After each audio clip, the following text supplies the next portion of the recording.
come from this practice warrant that this bill be passed. So in conclusion, Mr. Speaker, because I see my time is running up, I would like to say clearly and unequivocally that I will be supporting Bill C6, and I hope that my colleagues will join me so we can send this to the other place for royal assent in short order. Thank you. And the honourable member for Cowichan-Malahat-Langford will have 5 minutes for questions and comments when the House next returns to debate on the motion. But now we're going to go to statements by members. Déclaration de député, and we're going to start off with the honourable member for Kitchener-Conestoga. Thank you, Mr. Speaker. Mr. Speaker, I was proud to meet with Woolwich Healthy Communities, an organization in Kitchener-Conestoga that is doing outstanding work locally to help protect our environment. Woolwich Healthy Communities has several working groups that are dedicated to making a difference here in our riding. I spent a beautiful sunny day in Elmira this weekend planting over 300 trees with my daughter Brooklyn and other volunteers from the group Trees for Woolwich. So thanks to all the volunteers who celebrated World Environment Day by helping to create habitat, supporting species at risk and biodiversity, enriching the soil, and sequestering carbon dioxide. Thousands of trees will be planted for this nature reserve with benefits and rewards decades away. The shade of these trees will not be enjoyed by the volunteers that planted them, but rather future generations to come. The selflessness and commitment to improving our community is what makes Kitchener-Conestoga such an incredible place to live. Thank you, Mr. Speaker. The honourable member for Flamborough-Glanbrook. Speaker, over the past decade, we have thankfully made huge strides reducing the stigma around mental health, which is one of the reasons why our present circumstances are so frustrating.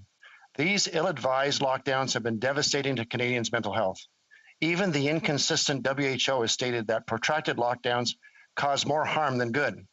Speaker, sadly, those most victimized by the lockdowns are those who are already struggling with mental health and have now been pushed over the edge. And tragically, this group are joined by our children and youth.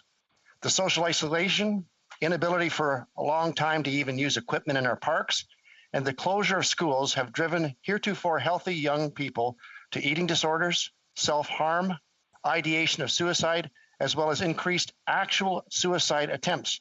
Hamilton Health Sciences a month ago reported youth suicide attempts had increased threefold. Speaker, with all this devastation, the Liberal government's answer to increased health care requests from the provinces was a flat no. At a time when mental health struggles are so significant, Canadians have been sorely let down by their leadership, and they deserve better. The Honourable Member for Madawaska-Restigouche. Thank you, Mr. Speaker. Well, the pandemic has showed us people's ability to persevere even in difficult times. Let me share the story of Stéphanie Bellavance from Saint-Quentin. Had to close for 2 periods because COVID-19 cases were increasing in her area. Being for 16 years, she has not given up and instead managed to diversify and expand her business. Stéphanie tenait à bonifier ses services. Stephanie decided to sell new products, modified hair extensions specific to her salon, and she also developed online clinics concerning healthy lifestyle habits, one of her passions. Sleeves and followed online courses to develop and increase her business. Therefore, if in the future her business must close due to COVID-19, she will still be able to sell her product and offer online coaching. À toutes les Stéphanie.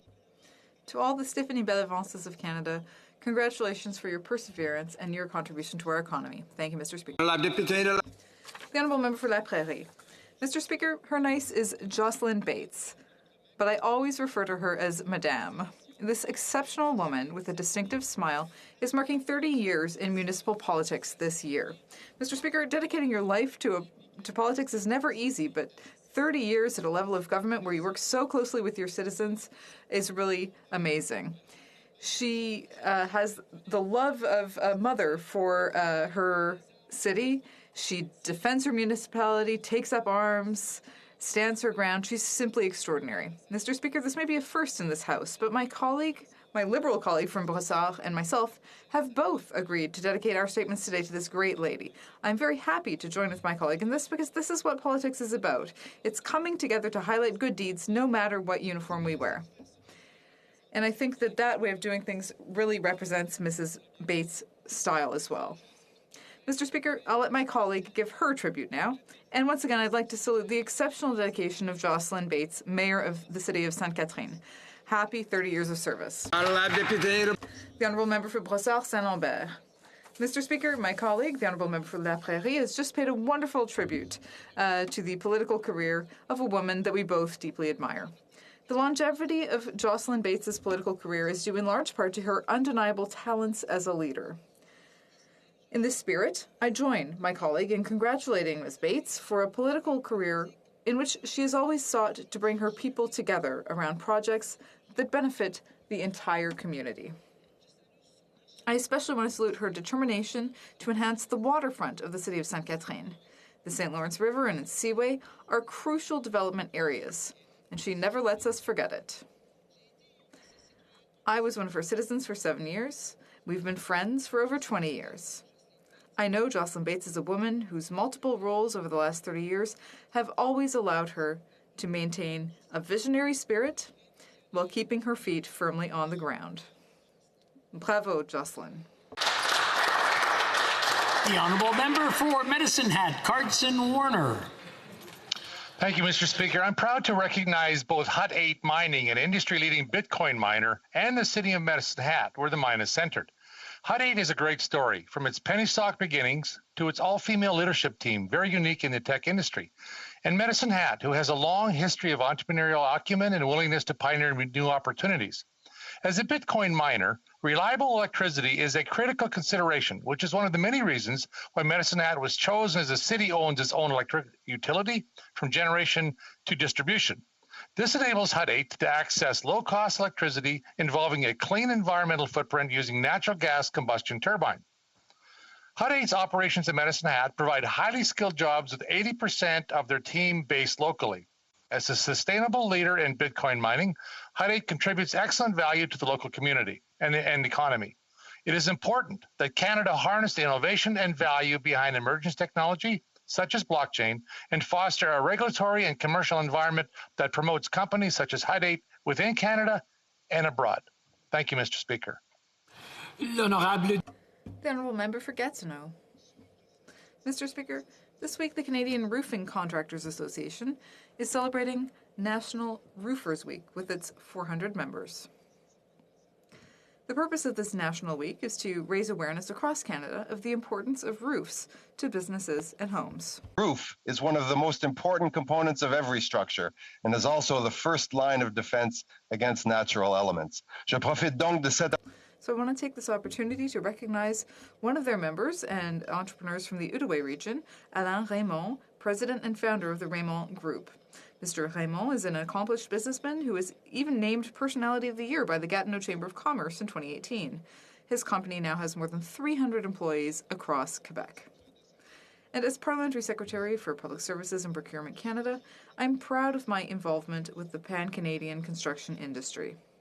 So it's with great pleasure that I wish all roofers in the Outaouais and all across Canada a happy National Roofers Week. Thank you. L'honorable député d'Hochelaga. Honourable Member for Hochelaga. Thank you, Mr. Speaker. On the occasion of International Pride Month, I want to salute the outstanding work of several LGBTQ2S+ organizations in my riding, but particularly Fondation Emergence. This organization launched the First Day Against Homophobia in 2003, and it fights every day to educate and sensitize Quebecers to the realities of the LGBTQ2S+ community. As a government and as citizens, we have a responsibility to ensure that everyone can live as they wish without discrimination, no matter who they are or whom they love. That's why last year our government introduced Bill C6 to protect the dignity and equality of LGBTQ2S+ people by criminalizing conversion therapy. This is one of the most progressive legislations on the matter in the world. No one should try to change anyone else's sexual orientation. Mr. Speaker, once again, I would like to thank Fondation Emergence for its very important work to fight discrimination against LGBTQ2S+ people in Hochelaga, Quebec, and around the world. Member for Mission Matsky, Fraser Canyon. Mr. Speaker, I rise today to celebrate the upcoming 80th birthday of James Ross Hurley, the founding director of the Parliamentary Internship Program. In 1969, Mr. Hurley, a young academic at the University of Ottawa, worked with the Canadian Political Science Association and the late Alfred Hayes, MP for Wellington, to develop a new program that would allow recent university graduates to serve as assistants to MPs and to study Parliament during a 10-month internship. Thanks to Mr. Hurley's dedication, more than 500 Canadians have benefited from this unique nonpartisan program, which continues to this day. The current interns will finish their placement this month, and I myself am proud to have been an intern in 2010-2011. Mr. Hurley eventually moved on to a distinguished career with the Privy Council office, but remains a dedicated supporter of the internship, most recently helping to establish the Hales and Hurley Parliamentary Foundation to raise funds on its behalf. We congratulate him on this milestone and thank him for his contributions to Canada and our Parliament. L'honorable député de... The Honourable Member for Laval-Les-Îles. Mr. Speaker, it's a privilege to rise in the House to acknowledge the indispensable role of His Excellency Ibrahim, who has been the eparchial bishop of the Melkite Catholic Church in Canada since 2003. He was appointed by Pope John Paul II to serve the members of his community all throughout Canada. For 18 years, as the leader of his vast diocese, he has worked tirelessly to build bridges between all men and women of goodwill, and between religions in a spirit of respectful openness, using his talents as a communicator, and always acting for the common good. He was a builder and helped develop a magnificent Byzantine cathedral in Montreal, built in 2007. This dream, that dated back to 1860, was finally realized thanks to his vision and leadership. As an Eastern bishop in Canada, he has not forgotten his roots in his native land of Lebanon and the countries of the Middle East. Thank you, Mr. Speaker. The Honourable Member for Grand Prairie Mackenzie. Well, thank you, Mr. Speaker. Today I want to pay tribute to Peace Country educators who have met the unprecedented challenge of this past year and deserve our thanks. These past months have been challenging for all of us, but teachers have navigated some really unique obstacles. The unexpected shutdown of in-person learning forced teachers to innovate and learn new technology skills so they could continue to teach their dispersed students at home and create ways for students to connect with one another. Families across the Peace Country have faced the pain of financial pressure, job loss, and isolation. And I know that educators and staff have helped students navigate these realities while many face these same challenges in their own homes. These past months have been unprecedented in our lives, but Peace Country teachers, staff, and administrators have met the challenges. As we come to the end of this school year, on behalf of myself, our family, and on behalf of Peace Country residents, I want to thank you for your dedication and service to our kids as we look forward to more normal days ahead. L'honorable député de... The Honourable Member for Richmond-Athabasca. Mr. Speaker, the prestigious Quebec Major Junior Hockey League President's Cup is back in my region. 19 years after their last triumph, the Victoriaville Tigers won the top honours on Saturday with a spectacular victory over the Val d'Or Foreurs. I really want to congratulate them. Bravo to the players who thrilled us in the last few months, despite COVID-19. I also want to salute the work of Carl Mallet. Imagine, 19 years ago, he scored the winning goal in the final as captain of the Tigers. This weekend, he helped lift the cup as head coach. Congratulations, Carl. Congratulations also to his assistants, Maxime Desruisseaux and Sébastien Charpentier, to General Manager Kevin Cloutier, and the President Charles Pellerin, and all those who were involved with the team. On behalf of myself and all the fans, I want to say, go Tigers, go. You are the champions, and we are proud of you.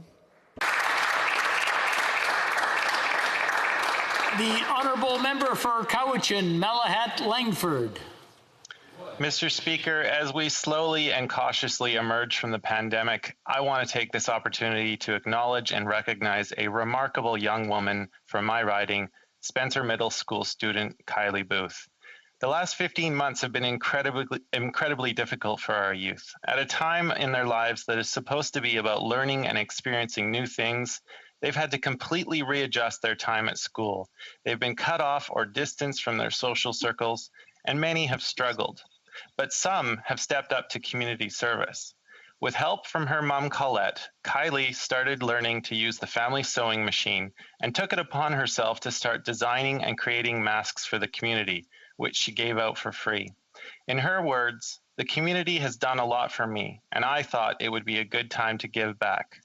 Thank you, Kylie, for this dedication to making your community safer, and congratulations. The Honourable Member for Salaberry-sur-Roi. Mr. Speaker, today I want to speak directly to my fellow parliamentarians from the Model Parliament of Traversée Alternative School. Dear esteemed community representatives, while visiting you, I was able to discover an inspiring model of citizen involvement. Your council is a model to follow, even though we still have a lot of work here in the House of Commons. One day, perhaps Evelyne Rochefort, Élie Landry, and Coralie Leboeuf will be able to join me on the green benches of Parliament. I'm also certain that Julien Fink, Zach Berube, and Hugo Morin would also make excellent elected officials, as they helped mobilize the school to support the mission Pacte de Rue in Salaberry de Valleyfield. So it's no surprise that Vox Populi recognized the democratic commitment at your school. I want to congratulate you officially. And ladies and gentlemen, please share my warm words with Sabrina Dubé, Suzanne Blouin, and your principal, Isabelle Perron. I will always be pleased to work with you in the future. The Honourable Member for Lakeland. 6 years before the Conservative government apologized for residential schools and launched Truth and Reconciliation in 2008, I wrote my undergrad thesis on the system's harms and government's responsibility. Last week, 215 lost children were found. There are more. That so many Canadians were shocked shows the long, painful road behind and still ahead. So many open hearts and minds give hope. History's importance is poignant and clear. In Lakeland, Blue Quills Residential School once helped break spirits, languages, faiths, traditions, and families. Today, it's Canada's first Indigenous-owned school for 50 years, offers degrees in First Nations languages, job skills, and intergenerational healing. After visiting, one Albertan said, "My uncle was sent to residential school. I thought I understood. His time was never spoken of. I thought I understood. My wife's uncle taught at Blue Quills. I thought I understood until I listened to the words and heard the stories I didn't know." Indigenous people deserve peace, safety, freedom, and jobs. MPs should raise awareness and make real changes for their well-being and outcomes in their lives. The Honourable Member for Ottawa South. Mr. Speaker, Ottawa has lost a true legend. Mike O'Reilly, the remarkable local artist, musician, and comedian, has passed away. Born in England to a Canadian World War II serviceman and Devonshire girl, Mike was raised in Ottawa. He studied at Glebe Collegiate, the University of Ottawa, and then earned a teaching degree at Queen's University. Mike O'Reilly was a world-class bluegrass performer and a true festival favorite. He wrote more than 200 songs and formed many bands over the years. He was the frontman for Cody, the Radio Kings, and Bolt Upright.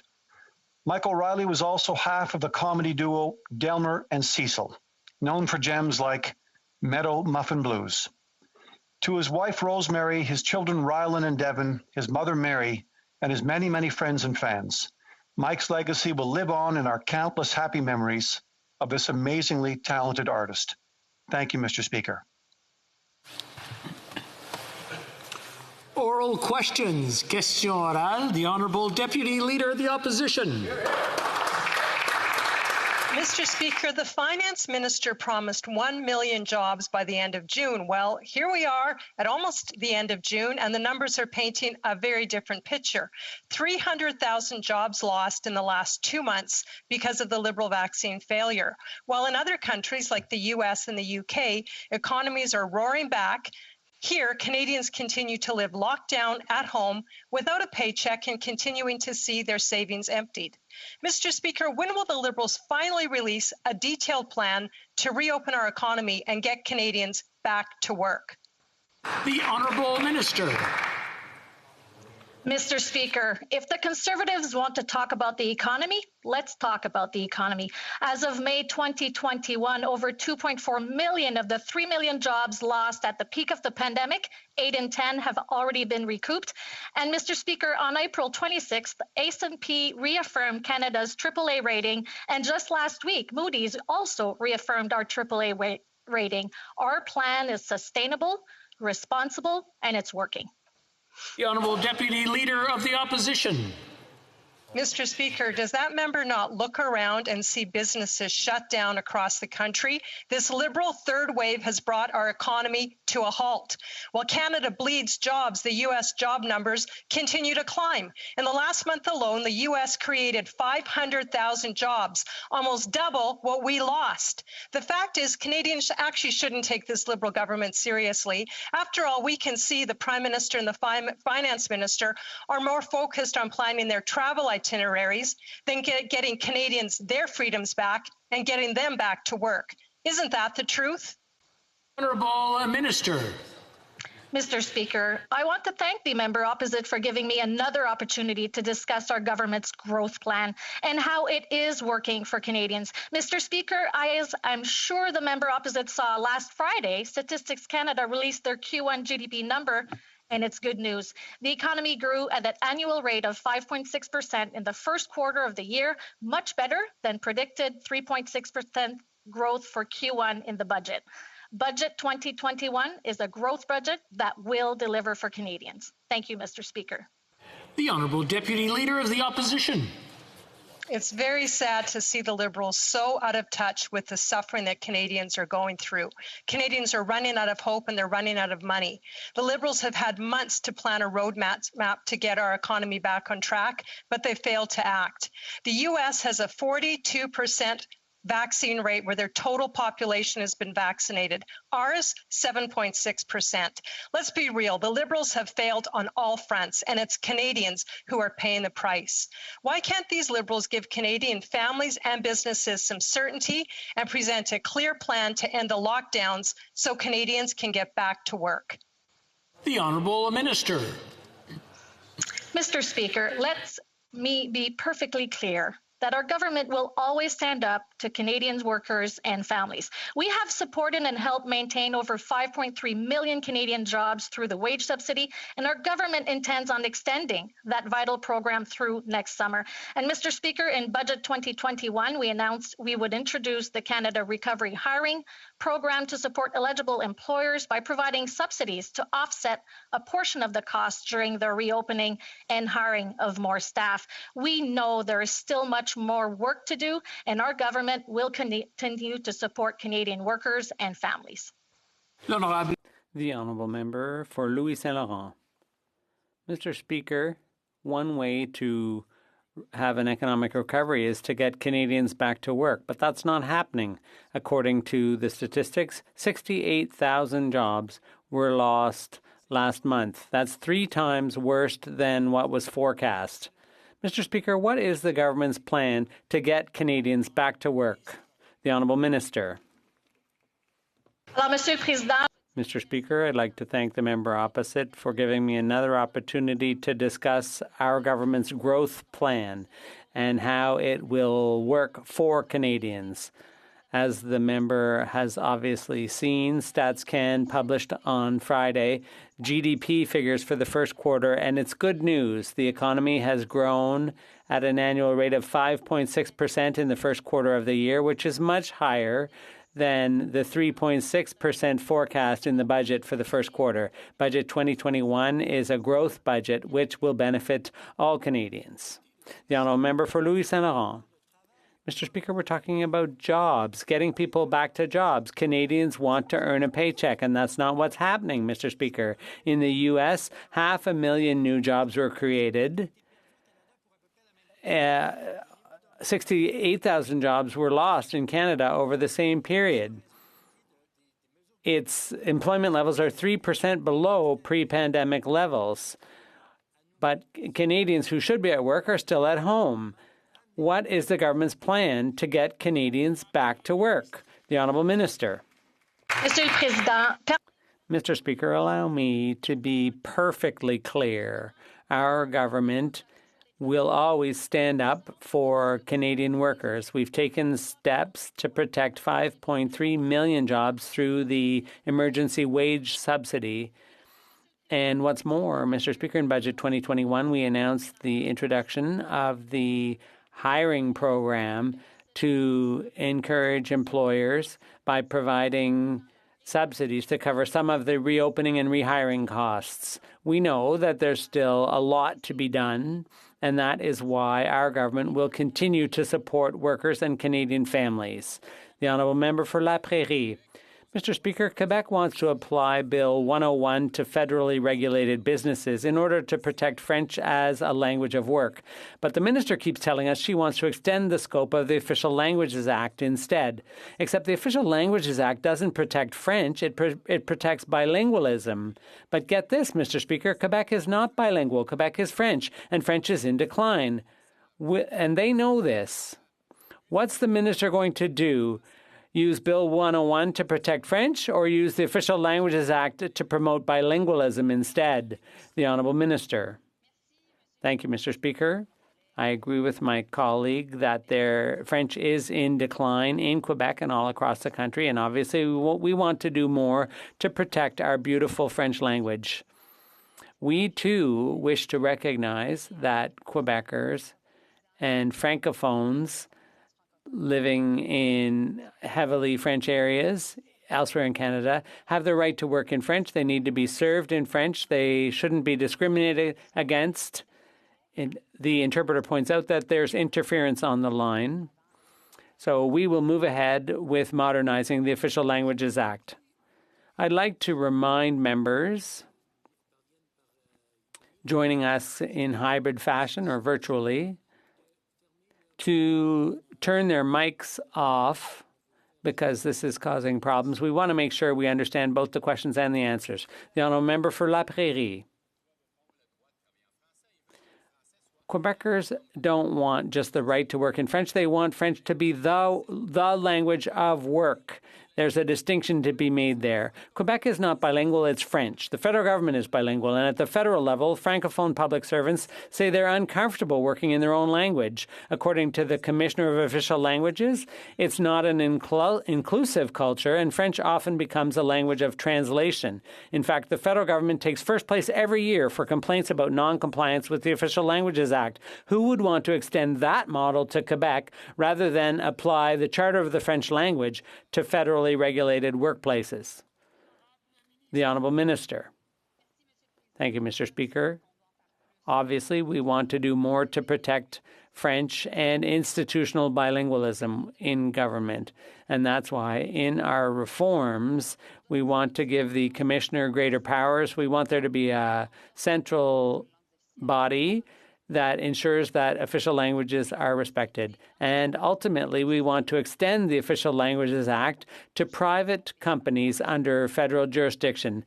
That will be the first time that the Official Languages Act will apply to the private sector. And I think that's a huge step forward for Francophones and Francophiles in Canada. And obviously, we will work with the Government of Quebec to ensure. The Honourable Member for Rosemont-la-Petite-Patrie.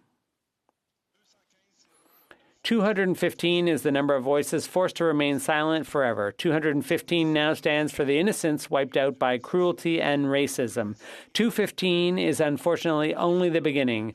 We're only just beginning to grasp the full extent of the gaping wounds caused by Canada's genocidal actions. The Prime Minister can no longer hide behind crocodile tears and lofty rhetoric. If he says he understands the suffering of Indigenous people, he should stop dragging residential school survivors into court today. Will he vote in favor of our motion, yes or no?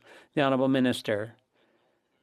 Mr. Speaker, we support a number of aspects of the motion, but jurisdictional issues are complex, and there are privacy considerations as well. These can't be solved unilaterally. As our government has said, people affected by inequalities in the treatment of children, they will get fair and just compensation. Prime Minister's record on First Nation children. He was found guilty of, quote, willful and reckless discrimination against Indigenous kids. He's ignored 19 non-compliance orders and spent over $9 million on lawyers. Yet this weekend he was saying, hey, I'm not in court fighting any First Nation kids. In reality, his lawyers are arguing that children who suffered reckless discrimination are not eligible for any compensation whatsoever. That's their argument. Children have died on this government's watch. When is this Prime Minister going to end his toxic legal war against Indigenous kids? The Honourable Minister. Well, Mr. Speaker, let me be crystal clear. Children that have suffered discrimination at the hands of the First Nations child welfare system will receive fair, equitable, and just compensation. I just want to remind the honourable members that heckling is not parliamentary, especially during virtual. I'll ask the minister to answer his question again before he was interrupted. Thank you, Mr. Speaker.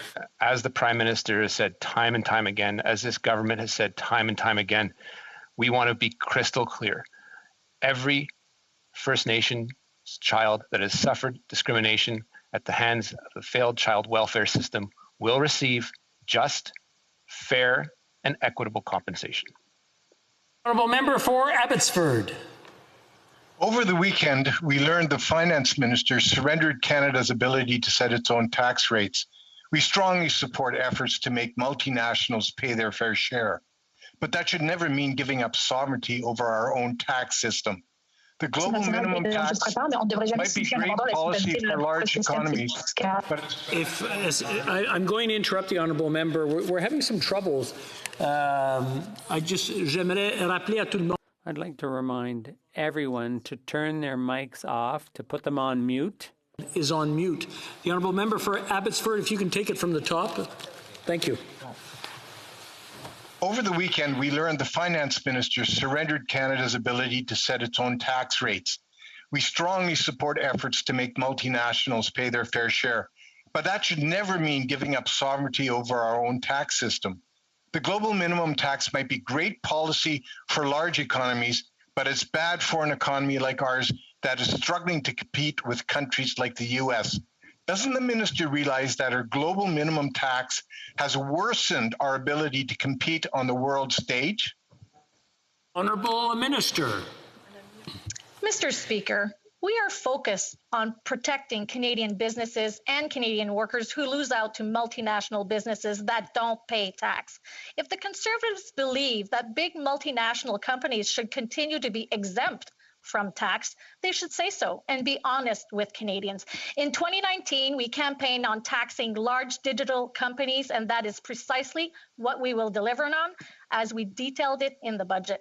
And the developments at the G7 Finance Ministers meeting last week will make sure that Canadians are no longer disadvantaged by big corporations shifting profits offshore so they can escape taxation. Thank you, Mr. Speaker. The honourable member for Abbotsford. Canadians alone, not the G7, should determine our domestic tax policy. The global minimum tax is long on promises and short on detail. With this Liberal government, the devil is always in the details. So how will the government support startups and other small businesses with lower tax rates? How will this government fulfill its promise to reduce taxes on green and clean tech companies?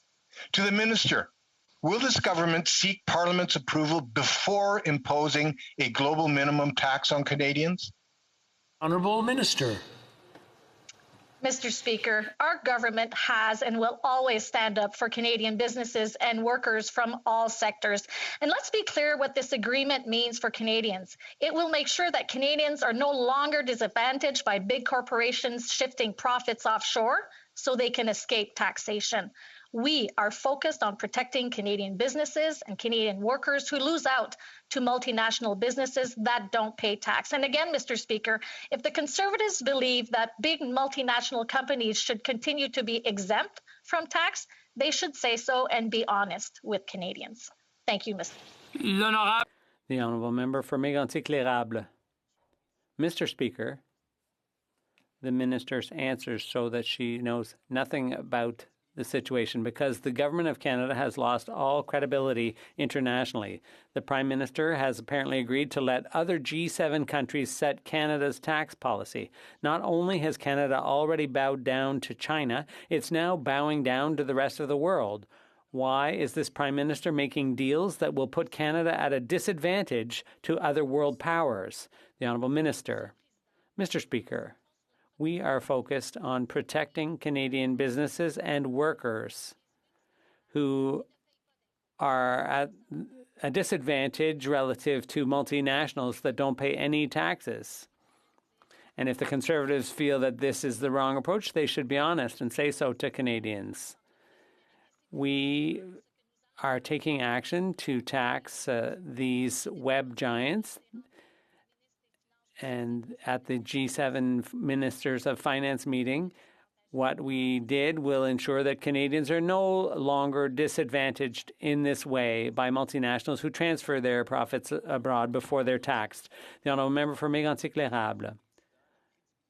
As I said, this government's credibility is gone. They're incapable of defending Canada's economic interests. A clear example of this incompetence is Canadian softwood lumber. The U.S. Department of Commerce has announced its intention to double the duties on Canadian softwood. 76,000 workers in Quebec stand to lose even more. More than 2,000 days have passed since the Prime Minister committed to negotiate a new deal. Still nothing 6 years later. When will the Prime Minister take his role seriously and stand up for Canadian forestry workers? The Honourable Minister. We will always stand up for Canada's forestry workers. They employ hundreds. L'Honorable Ministre. Excusez-moi. Can you hear me now? We're good. Go ahead.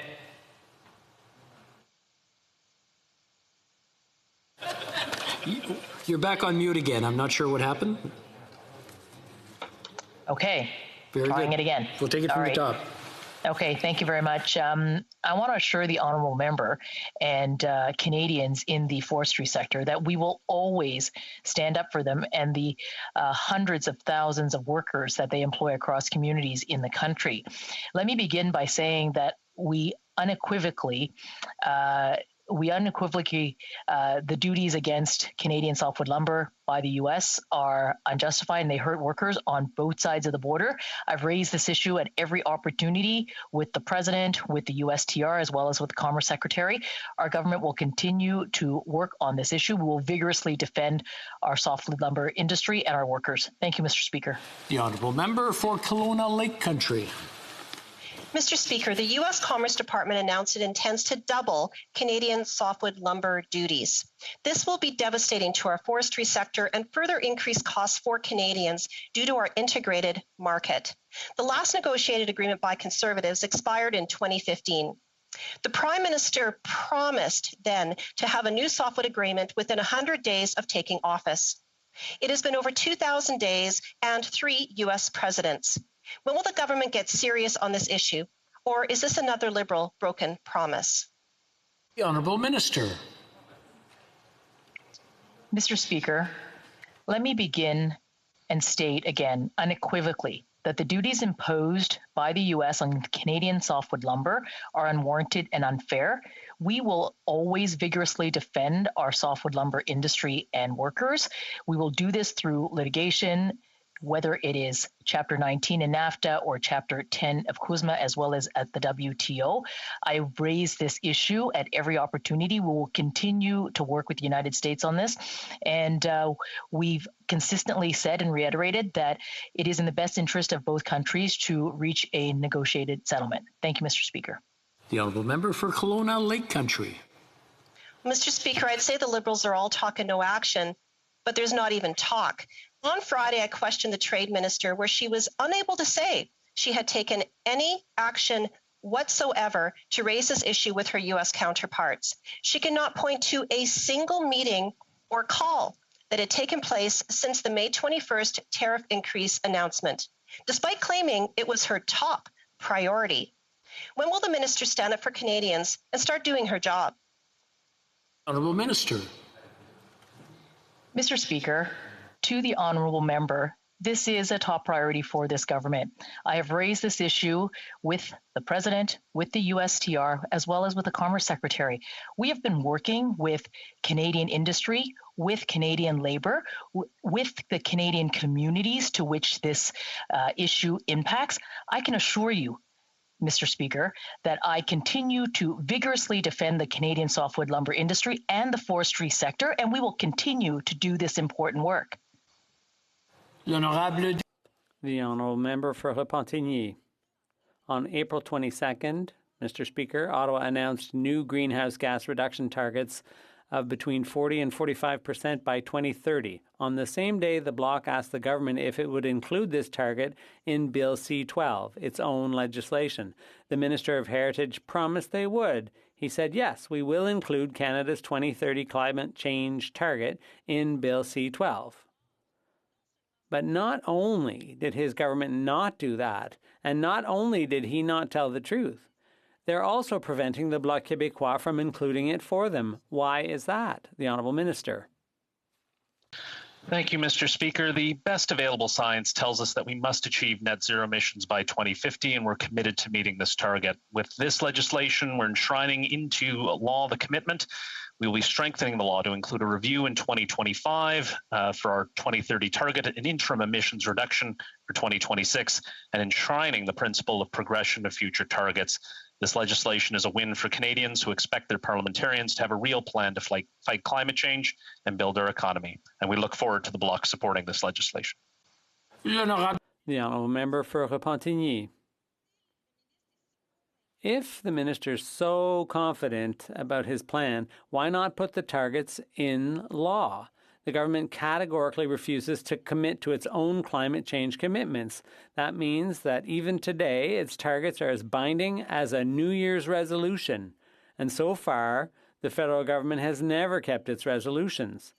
They failed to meet their Kyoto commitments in 2012. They failed to meet their Copenhagen commitments in 2015.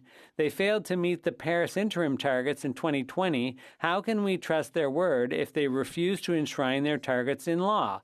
The Honourable Minister. Thank you very much, Mr. Speaker. We flattened the curve on pollution, and the Net Zero Emissions Accountability Act provides strong accountability and transparency mechanisms.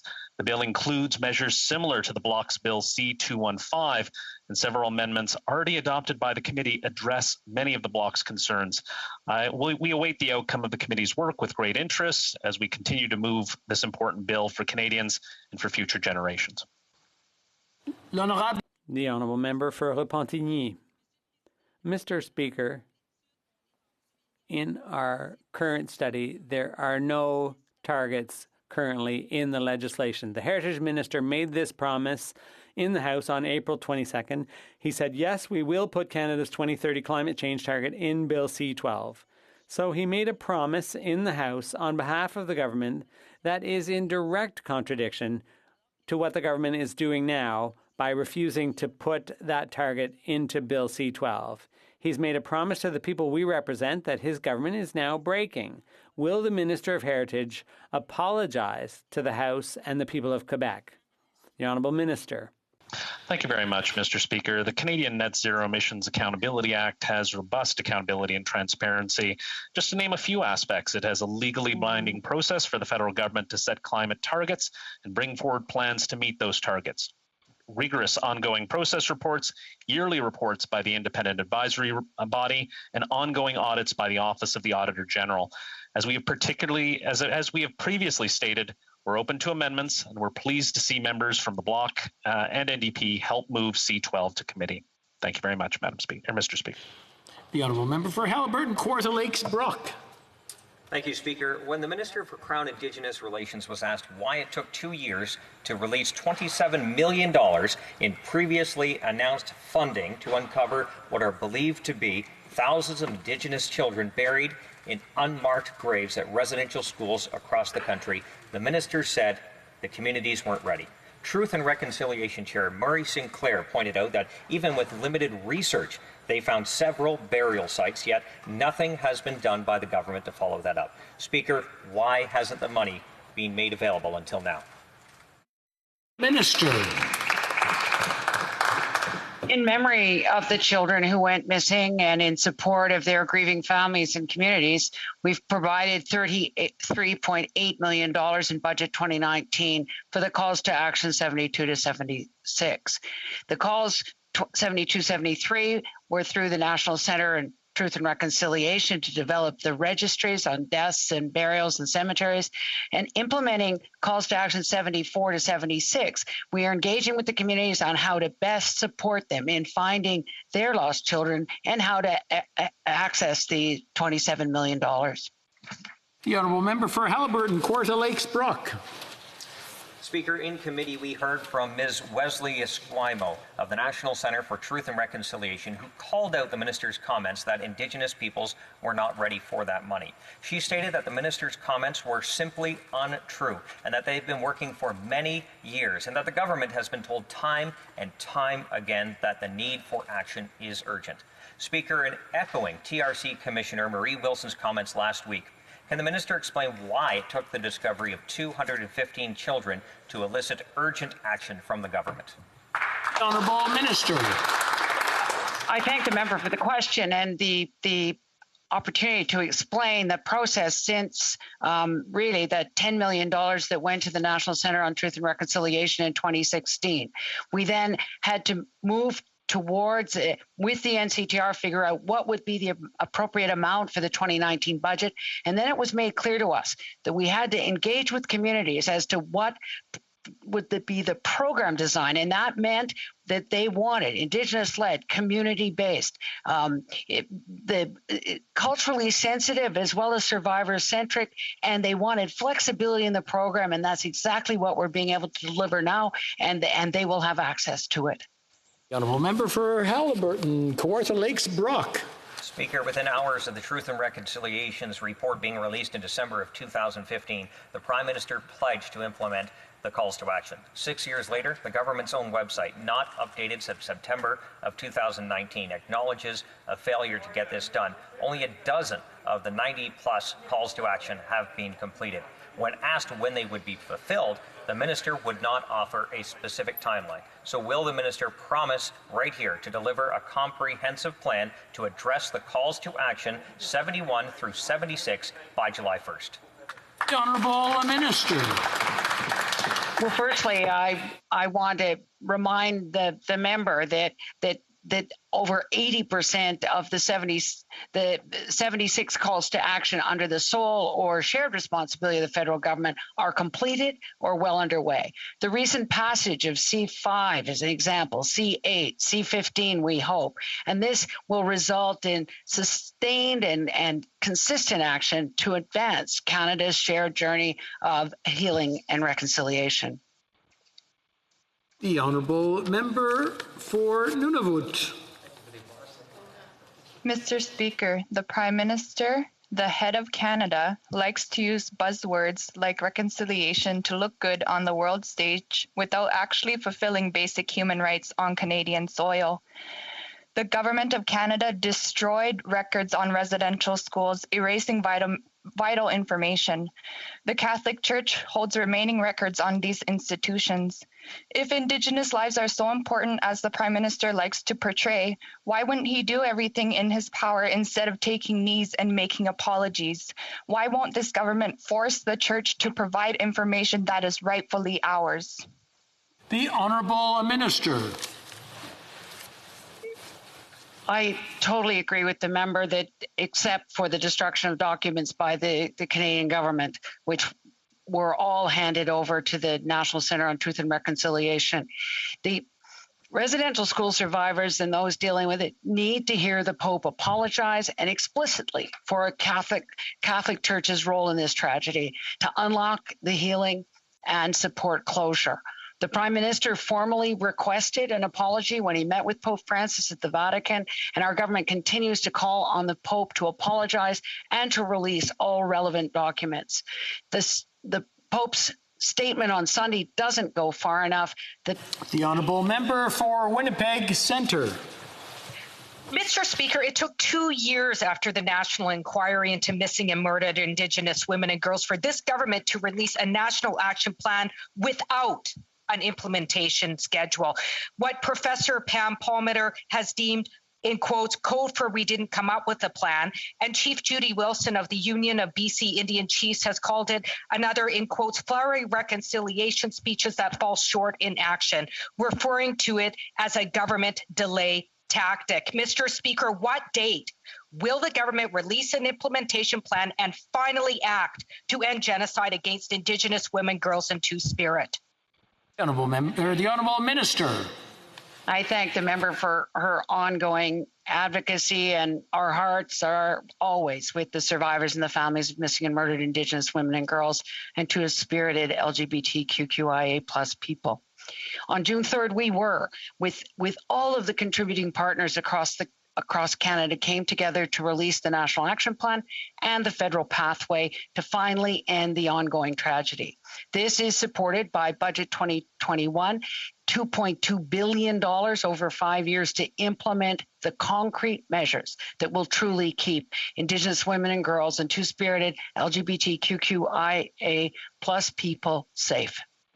The Honourable Member for West Vancouver, Sunshine Coast, Sea to Sky Country. Mr. Speaker, the pandemic-related lockdown measures dealt a hard blow to the tourism and hospitality sector, the backbone of the economy of West Vancouver, Sunshine Coast, Sea to Sky Country. Small businesses throughout my riding have been clear that the Canada Emergency Wage Subsidy has been a lifeline, without which they would have had to close their doors for good. As restrictions on gathering are lifted and our economy can safely reopen, businesses are planning to hire more staff and do their part in creating good-paying middle-class jobs. Can the minister share what this government is doing to support them? Honourable Minister. Mr. Speaker, I want to thank my colleague from West Vancouver, Sunshine Coast, Sea to Sky Country for his question and his strong advocacy for small businesses. We've been there for businesses every step of the way in this pandemic. And on the road to recovery, we're investing $600 million with the Canada Recovery Hiring Program.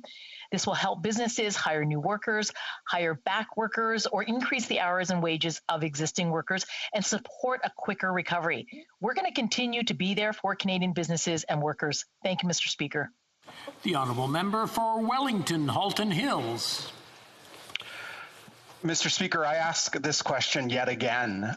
President Biden ordered U.S. intelligence to investigate two likely theories on the origin of the coronavirus. One, that it originated from human contact with an infected animal, and the other, that it came from a lab accident at the Wuhan Institute of Virology. The government says it supports the U.S. investigation.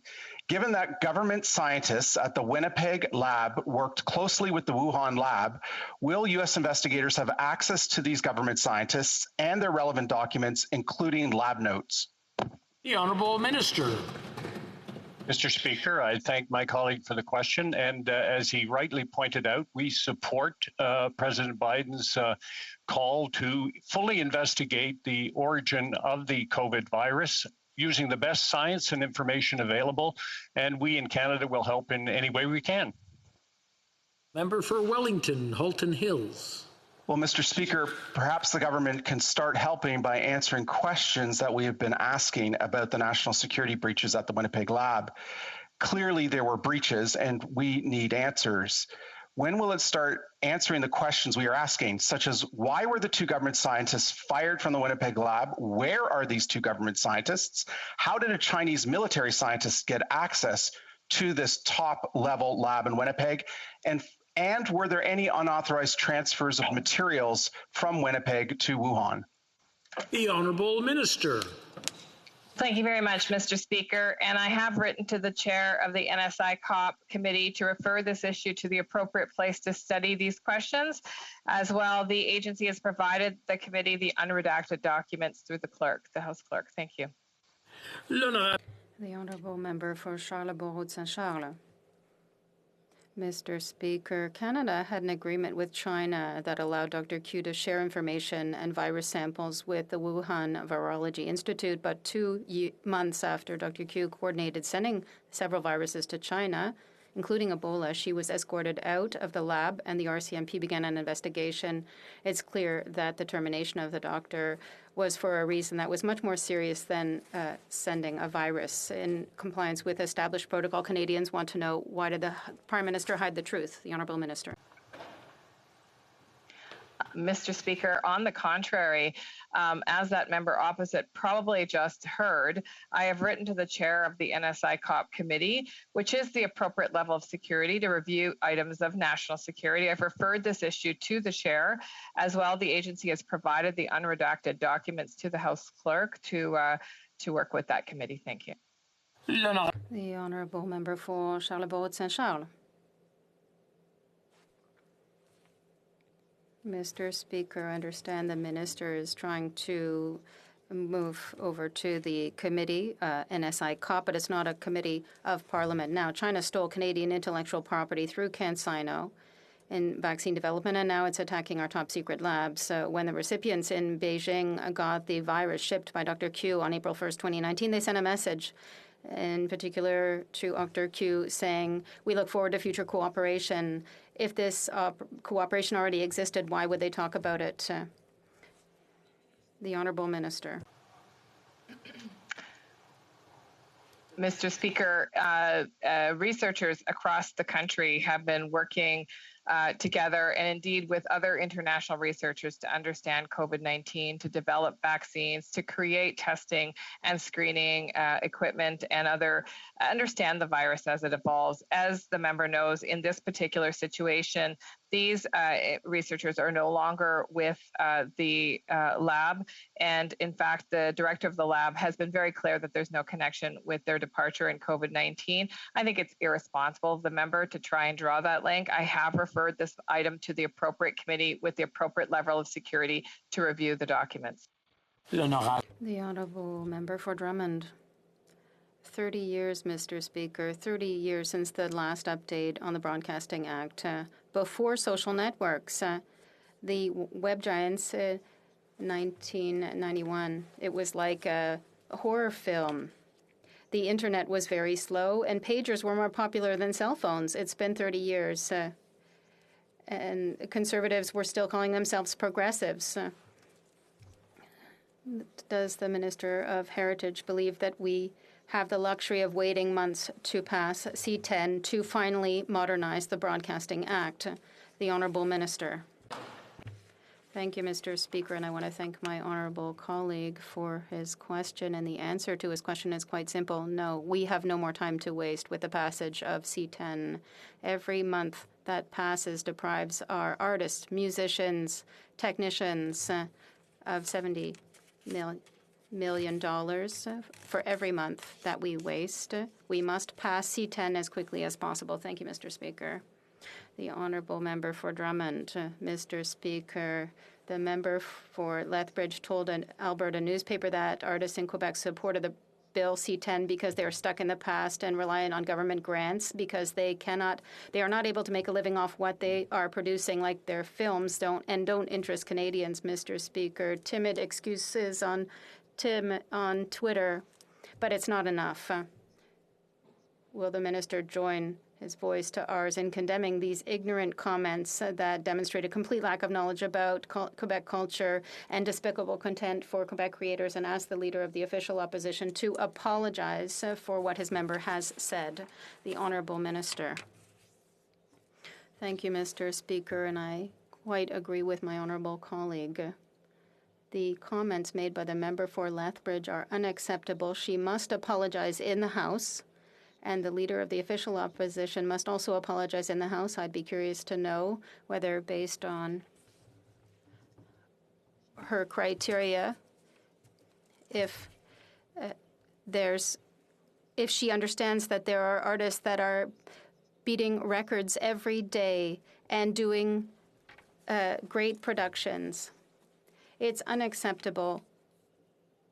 The member for Lethbridge and the Leader of the Official Opposition must apologize. The honourable member for Lambton, Kent, Middlesex. Speaker, the government consultation period for the Canada Grains Act ended on April 30th. My colleagues and I have heard from many stakeholders who participated in the consultations. On May 13th, I sent the Minister of Agriculture a letter asking and explaining that stakeholders are frustrated because of the lack of information available to them regarding the government's next steps. Mr. Speaker, when will this government tell the stakeholders what the plan is and a timeline for releasing the results of the consultation? Honourable Minister. Merci, Monsieur le Président. Thank you, Mr. Speaker. I would remind my colleague that we conducted an in-depth consultation with entrepreneurs across the country and that we had an excellent response. The department is working on drafting the report, which will summarize all those consultations, and we must continue our studies because we want to make recommendations that will be based on conclusive data. This is a priority for us to review this legislation. The Honourable Member for Beauce.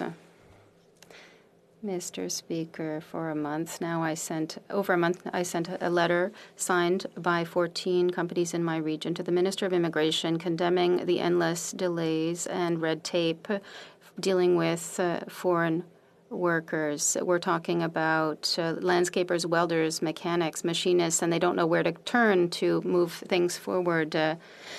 It's like their last chance is Santa Claus. Who at least answers all these questions? Will the minister finally do something to help these companies? The Honourable Minister. Mr. Speaker, we're on the right track to meet the targets set by Quebec in 2021, and this includes the family class and even temporary foreign workers. We have also added resources. We introduced policies to show our progress in our work. I will continue to work with my colleagues in order to ensure that they can get all the immigrants they need. Thank you, Mr. Speaker. The Honourable Member for Portneuf-Jacques-Cartier. Mr. Speaker, the end of the pandemic is in sight and thousands of businesses want to take part in the economic recovery. Unfortunately, this Liberal government isn't able to find solutions to help these men and women who want to save their businesses by hiring foreign workers.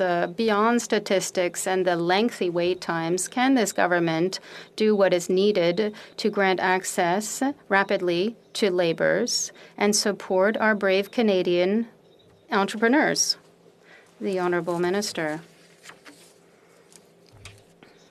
Mr. Speaker, I want to thank the member opposite for that important question. We have already admitted 8,500 qualified workers in Quebec this year, 1,000 foreign workers. Not only will we meet the targets set by the government of Quebec in 2021, but we will also recover from the pandemic. We continue to work in collaboration with the government of Quebec in order to support the economic recovery. The Honourable Member for Lac-Saint-Louis.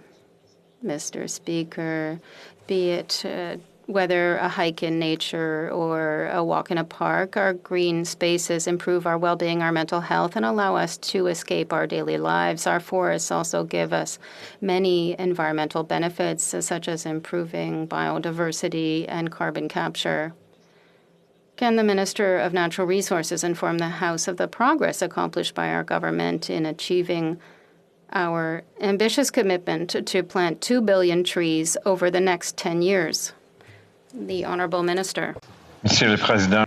Mr. Speaker, I want to thank my colleague for the question. There is no possibility of achieving net zero emissions without our forests. Last Friday, I announced that over 30 million trees would be planted by the end of the year. Trees are already in the ground. We are building forests, new and permanent forests, enough to cover an area twice the size of Prince Edward Island. They are absorbing and stocking carbon and creating thousands of jobs. Mr. Speaker, today we are sowing the seeds for a better future. Thank you. The Honourable Member for Chatham-Kent-Leamington. Canada's internet costs are among the highest in the world and one of the few countries where they continue to rise. On May 27th, the CRTC reversed its own decision to reduce the broadband access costs from the large telecoms to the smaller internet service providers like TechSavvy, headquartered in Chatham. Whereas the railway secured Canada's future 136 years ago, Canadians need reliable, reasonably priced access to broadband to secure our future today. Minister, is the government breaking its own promise to reduce rates, or what is the plan? The Honourable Member for Saskatoon West. The Honourable Minister. Thank you very much, Mr. Speaker. Mr. Speaker, I would say to the Honourable Member, we share the same goals. the goals of affordability, the goals of competition, the goal of innovation. That's why we have been relentless, Mr. Speaker, in promoting competition to lower prices while working to improve quality and increase the coverage of telecom services across our nation. As he knows, we're ensuring that Canadians pay affordable prices for reliable internet services, regardless of where they live in our nation. And Mr. Speaker, every time I had a call with telecom companies or internet service provider, I always push for better outcome for consumers and lower prices, and I will continue to do that. The Honourable Member for Saskatoon West. Mr. Speaker, the Liberal Bloc Coalition cutting off debate on their internet censorship bill is an act of cowardice by this government. They're doing this because they're afraid of the public backlash against going down in history as the government that trampled over Pierre Trudeau's Charter of Rights and Freedoms. In my riding of Saskatoon West, constituents have made it clear that they do not want this Prime Minister to censor their social media posts. Mr. Speaker, Bill C-10 will censor Canadians' Facebook and TikTok posts. Will the government do the courageous thing, reverse course, and stop Bill C-10? The Honourable Minister. Thank you, Mr. Speaker. Well, according to the member for Lethbridge, and I quote, arts fund actually goes toward a very niche group of artists that are stuck in the early 90s because they haven't managed to be competitive on the new platform. She also added, and I quote, these artists are not able to make a living off what they're producing, so they require grants that are given by the government. So I would like to know if a series like Heartland, in its 15th season, filmed in Alberta, is one of those outdated series. Or perhaps the member would wish to comment on Schitt's Creek, a winner of 9 Emmys, is also one of those series that is stuck in the early 90s because they haven't managed to be competitive on the new platforms. Thank you, Mr. Speaker. The Honourable Member for South Surrey, White Rock. Thank you, Mr. Speaker. It's being reported that more than half of the $2.9 billion Canadian Emergency Student Benefit Funds went to those in households with more than $100,000 in annual income. Supporting young Canadians, a group that's been particularly hard hit by this pandemic, is critical. It's also this younger generation that will be paying off this government's record-breaking debt for decades and decades. So why not targeted relief to the students who need it the most? The Honourable Minister. Mr. Speaker, over 700,000 students got help through the Canada Emergency Student Benefit last year. And just last week, Stats Can released a report saying that our lower wage workers, women, and racialized Canadians were all supported at rates higher than their counterparts. Mr. Speaker, we put forth a $7.2 billion package of measures for students last summer. We added $4.7 billion of support last year in the fall economic statement, and we've added more support this year in Budget 2021. We'll be there for students, Mr. Speaker. The Honourable Member for Sydney, Victoria. Mr. Speaker, despite only making up 4% of the population, Indigenous women and girls represented 28% of the homicides perpetuated against women in 2019. 2 years ago, the National Inquiry for Murdered and Missing Indigenous Women and Girls released their final report and calls for justice, which called for a national action plan to end the violence. Last week, contributing partners from across Canada came together to release that national action plan. Can the minister update the House on the federal component of that action plan?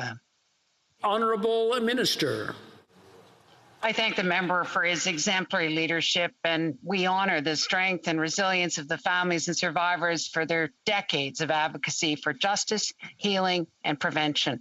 The federal pathway is a key contribution to the National Action Plan that will lead to lasting and transformative change.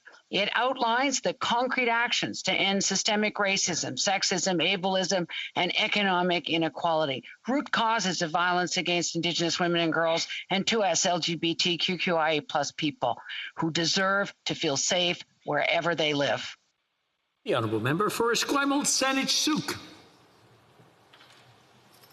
Mr. Speaker, members of the Canadian Forces strive every day to uphold the highest standards when it comes to military conduct, and Canadians trust that they will always do so.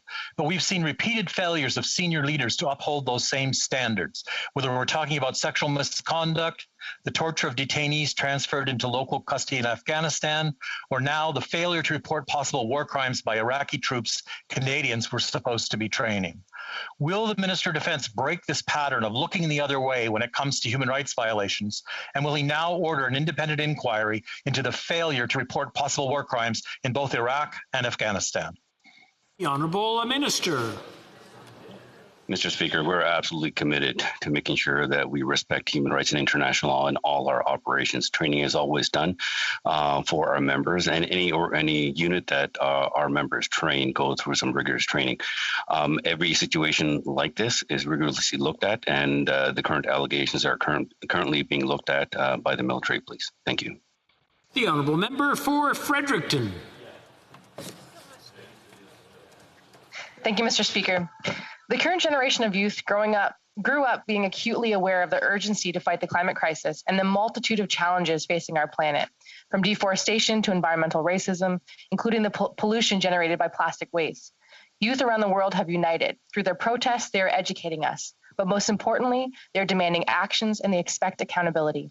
They won a glimpse of hope when the German High Court handed them a victory and ordered the government to expand its plan to reduce carbon emissions to zero by 2050 and required lawmakers to make long-term climate commitments. Mr. Speaker, will the government demonstrate that Canada is learning from this legal precedent and commit to achieving its 2030 climate goals? Will it formally recognize the right for this generation and the next... Honourable Minister. Thank you very much, Mr. Speaker. I'd like to thank the honourable member for her continued climate advocacy and passion on the file. We have a bold and ambitious plan to protect our environment, reduce emissions, and create a sustainable economy for our kids and grandkids.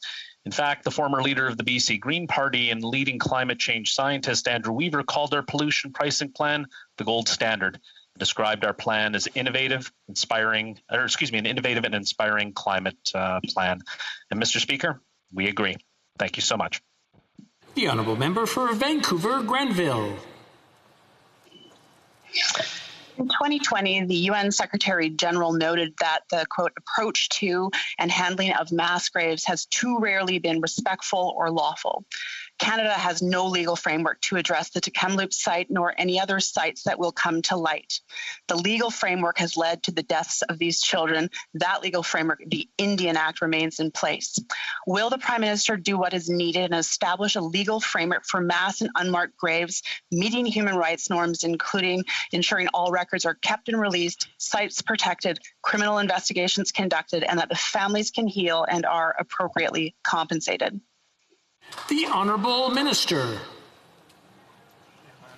I thank the member for the question, but also the opportunity for the clarification. Kupki Kazmir's made it very clear this was not a mass grave, although it is heartbreaking that when we learned it at the possibility of all the remains of children at the former Kamloops residential school. We are also reaching out to Indigenous communities to make sure that all other communities are able to, with the support of the NCTR, be able to find their lost children, and we will make sure that this is done in a proper and legal way. I'm afraid that's all the time we have. C'est tout le temps que nous avons aujourd'hui. Nous avons un rappel au règlement. We have a point of order. Le député de Montmagny-Lillet, Kamouraska, Rivière-du-Loup a un rappel au règlement. Merci, Monsieur le Président. Thank you, Mr. Speaker. During question period, during one of the Minister of Heritage's answers, the sound was so bad that I had to take my headset off. Twice, two members of the Bloc Québécois had their microphones on continuously, which is completely unacceptable after 14 months of using this technology. Last week, I was in Ottawa,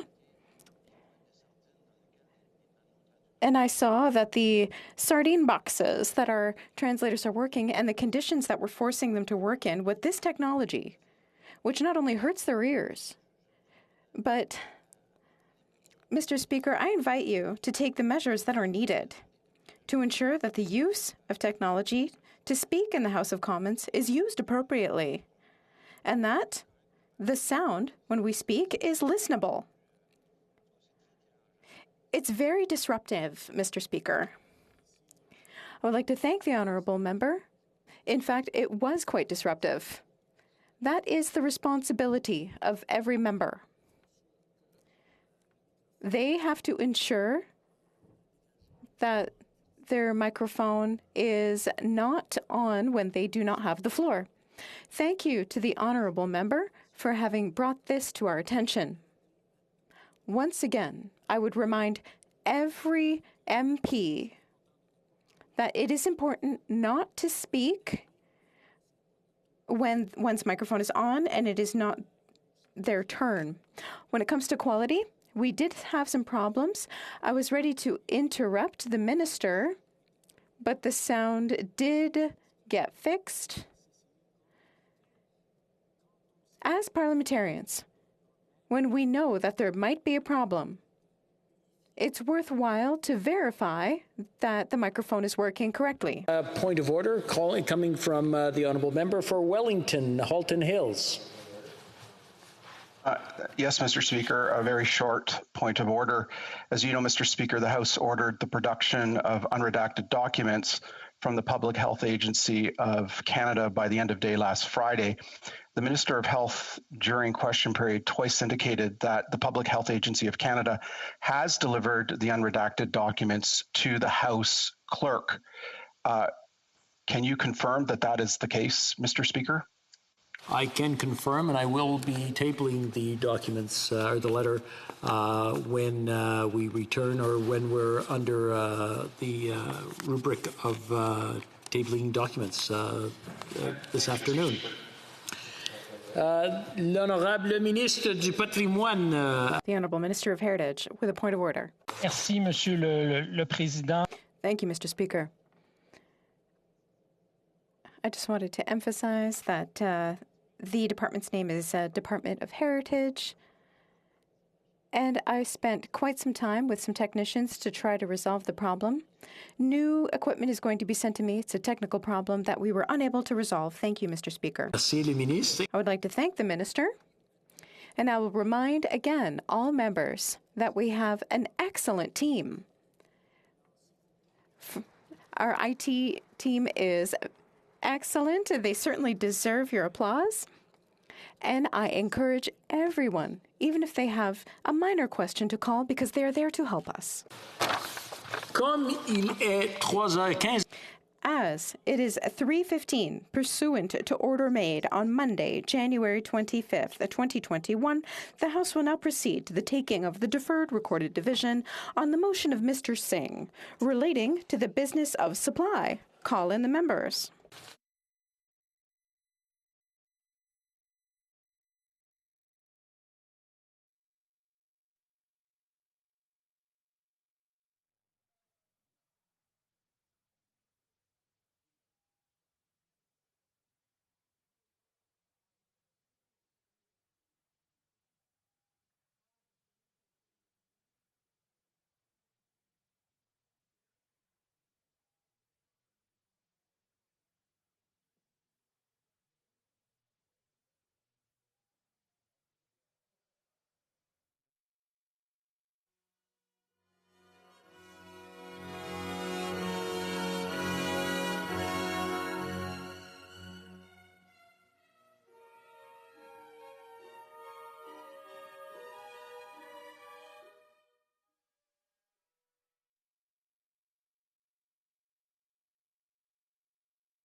La question est la suivante. The question is the following one. Seconded by Mr. Angus, moved that given that I 1, the discovery of the grave of 215 children at Kamloops Indian Residential School has led to an outpouring of grief and anger across Canada.